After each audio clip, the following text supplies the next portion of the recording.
You're listening to the 123 show with me, Noreen Mayer, this afternoon. Let's turn to our next guest of today. We have a chance to catch up with best-selling French science fiction author Bernard Werber. Bernard was brought to the city by the Consulate General of France in Hong Kong and Macau to celebrate the 30th edition of the Hong Kong Book Fair, coinciding with this year's theme, which is science fiction and mystery. Now, for those of you who are familiar or unfamiliar with Bernard's work, he has sold over 30 million books worldwide. Bernard is one of France's most widely read authors whose work has been translated into 35 languages. His work explores the bridges between science, biology, spirituality, and the phenomenal. His bestseller, The Ants Trilogy, raises astonishing questions regarding interspecies communications, and he was also awarded several literary awards in France and worldwide, including the Jules Verne's Prize for his visionary work. I'd like to give a warm welcome to Bernard. Thank you very much for joining us this afternoon. Thank you to invite me. So before we talk about your work, let's talk about your journey to become an author. What were you doing before you were writing full-time? Oh, I write every morning from 8 to 12 and a half, and I start to write when I was 16 years old. I write my big novel, but the first little novel, I write it from when I was 7 years old. You started your first novel when you were 7 years old? Oh, yes, it's about an insect who climb on a human, and it was a short story. It was my first story. My mother kept it. And I always liked to tell story and to write story, but I didn't know that it could be my job. I think it was just a hobby. And I discovered when I was 30 years old that I can get money from it. So it was very surprising. And so I'm from 1991, I always be a writer. Wow. Were your family supportive of you being an author? Because, I'm thinking about conservative Chinese society. Parents will be like, oh, don't be an artist, don't be an author, it won't make any money. But were your family, were they quite supportive? Yes, I have a very nice mother who was a piano teacher, so she liked that I become an artist. And she was very proud of me. She always say, I don't understand that you are my son, because I could not write book. And my father learned me a little story when I was a child. He told me every evening a nice story. And he make my political and economical conscience. And he make me discover the Roman and the Greek mythology. And he was a great man too. And when I became a writer, they always support me, yes. Yeah. But they don't read me. They support the idea. They have a son who is a writer. But that's a problem of a lot of writers. The family don't read them. Don't read their work. Because they know him too much and they don't want to change their view about him, I think. You're a very imaginative author and person. Where does that imagination come from? I mean, where does that creativity, energy come from? I stay a child. I'm always curious of everything. I can stay about hour to see just the star in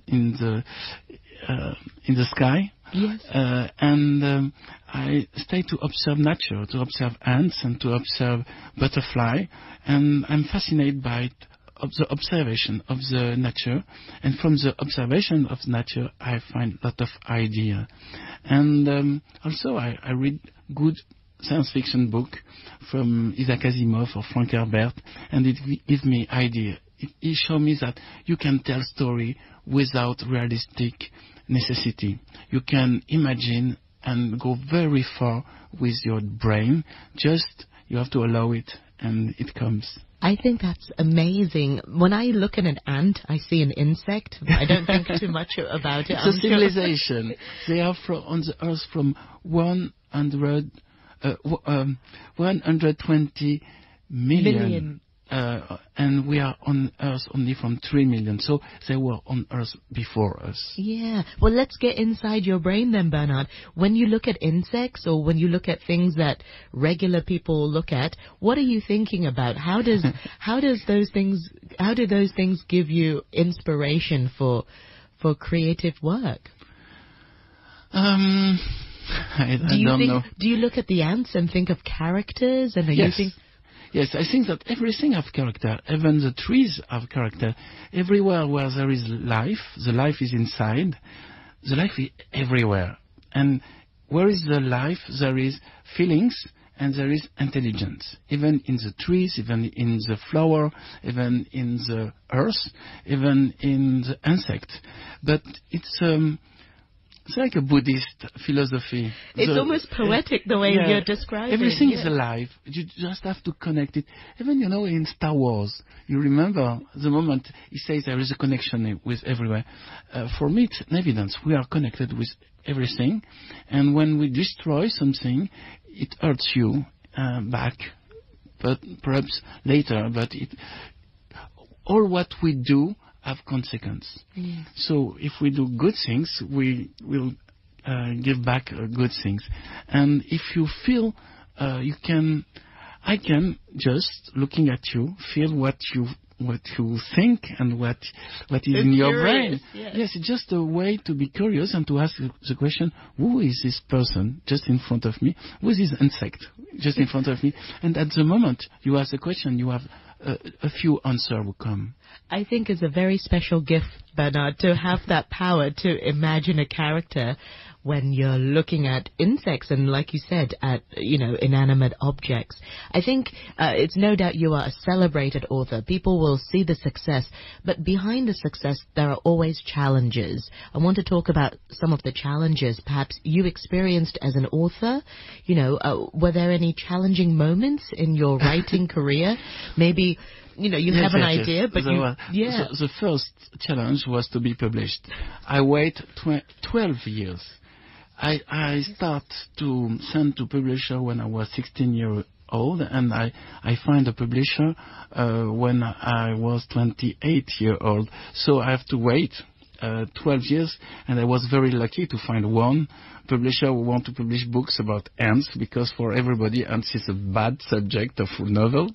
But it's so successful, so that publisher is very, spot on. Yes, and the other challenge is that in France, they don't like science fiction, they don't like fantastic literature.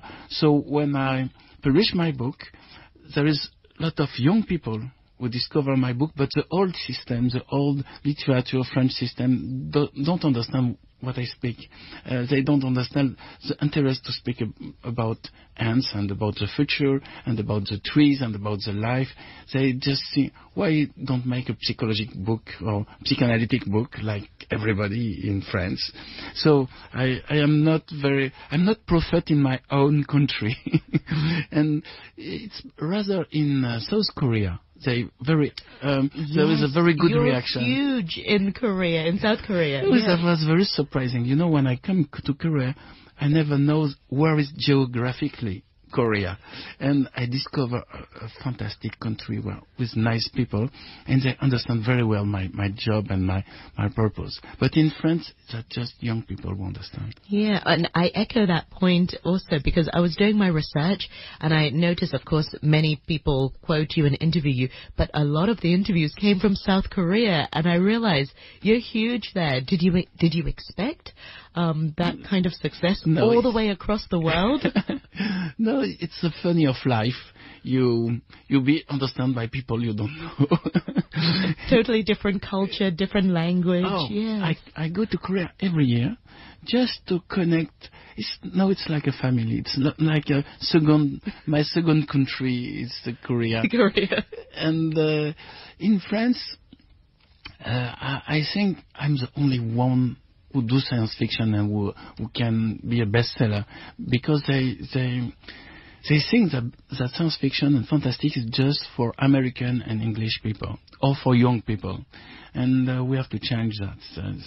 We have to do a literature revolution in France, I think. And puts you in a totally different world, and sometimes that's what we need to escape from reality. Exactly. And just live, through books like yours. Yeah, and it is necessary because, the cinema, the movies show us science fiction and fantastic, and everybody wants to see that. So you cannot just put realistic autobiographic book on always this kind of old-fashioned things. We have to change. I hope there will be a revolution in our country. I hope so too. Artistic revolution. First.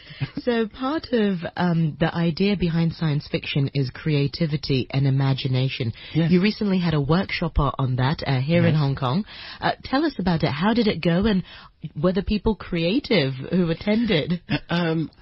The main problem of creativity and imagination is the teacher that we have in the head who judge everything we do.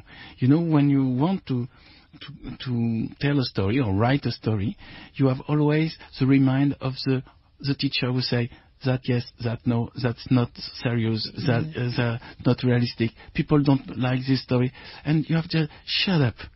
I will do my own thing just for my pleasure, and perhaps it will be a book, but perhaps it's just for fun I do it.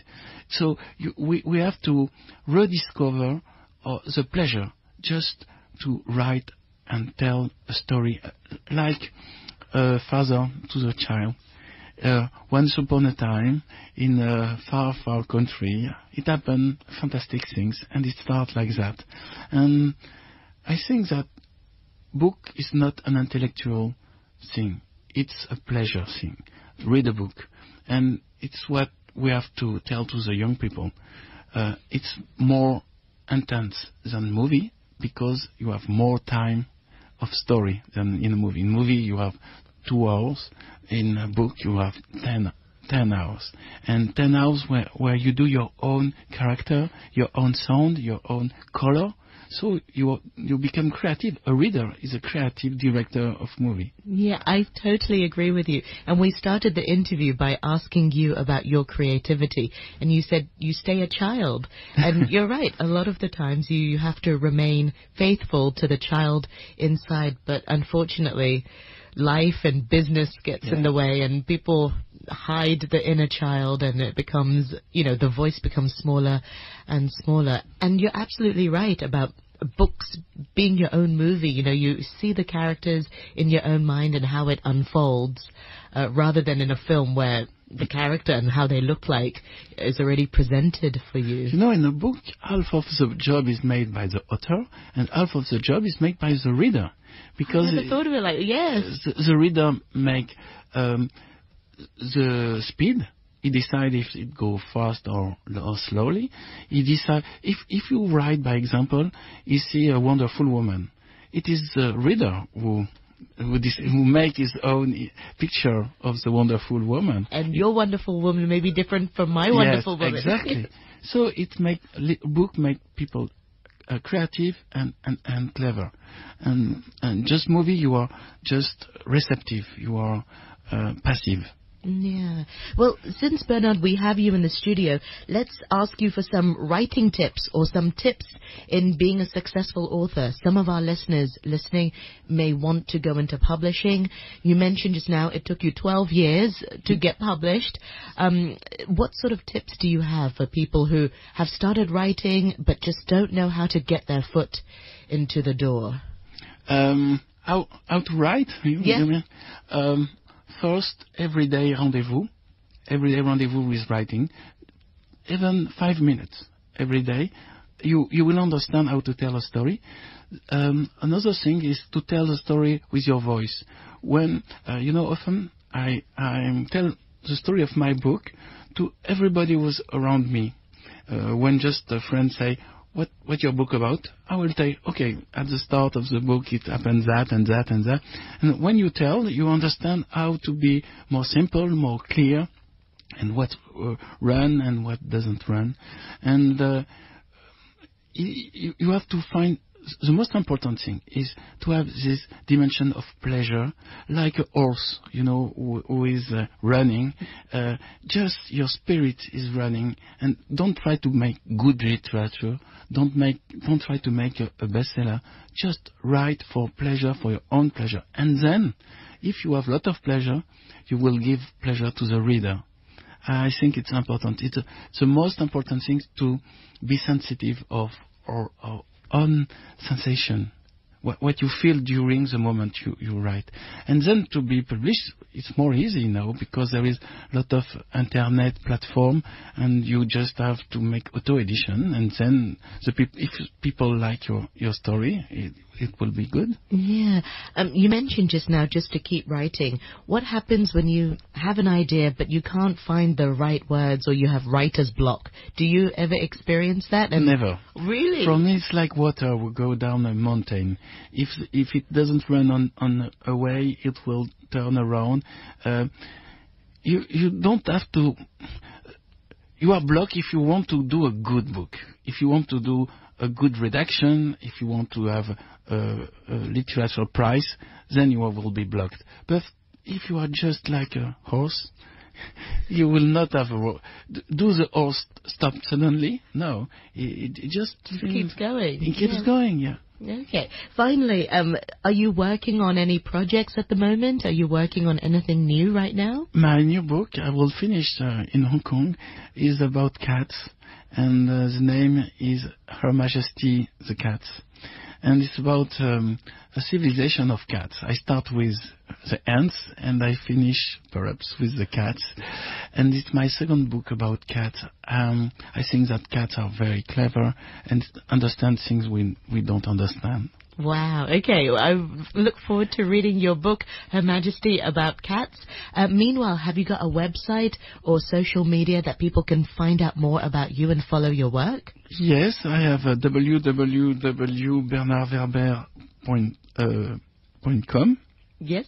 And on Facebook, I have Bernard Werber Official and Bernard Werber Perso, was my two place. And Instagram also. I'm just a writer of my generation. All channels of communication is open for people to contact you. Meanwhile, Bernard, thank you so much for your time this afternoon. Such a pleasure to talk to you and to learn more about your work. Thank you. And Bernard was brought to Hong Kong by the Consulate General of France in Hong Kong and Macau to celebrate the 30th edition of the Hong Kong Book Fair, which coincides with this year's theme, science fiction and mystery. Many thanks once again to Bernard.